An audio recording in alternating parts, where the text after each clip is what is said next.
Welkom by dag 3 van ons week van Pinkster in jou huis. Vandag se tema is die Gees verander ons. Ons lees vanaand uit 2 Korintiërs 3 vers 18.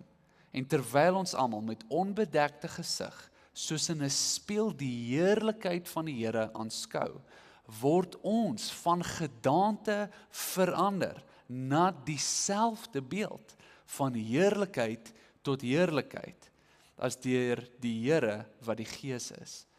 Soos wat die Gees in ons werk, verander ons om meer en meer soos God te word, van heerlikheid tot heerlikheid. Dit beteken ons beweeg vorentoe.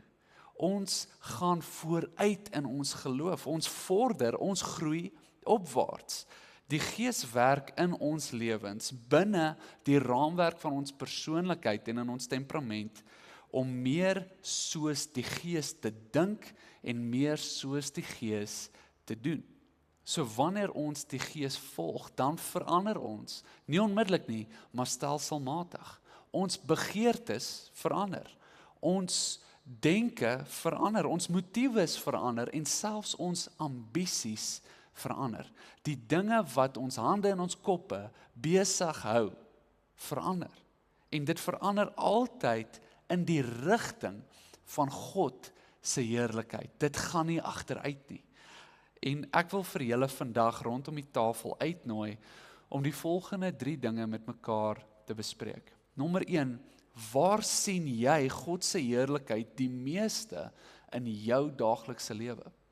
Die tweede is sê vir die persoon langs jou aan tafel wat in hulle lyk soos God. En die derde is watter eienskappe van jou kan jy op fokus om in te groei. Lees dan weer 2 Korintiërs 3 vers 18 saam en deel wat vir elke een van julle uitstaan in daardie vers. Ek sluit af in gebed vir ons.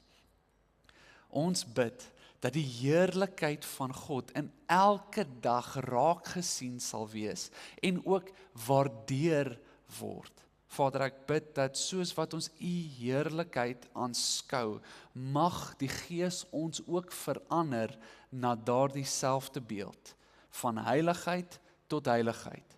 In Jesus se naam, amen. 'n geseënde dag vir julle en sien julle weer môre.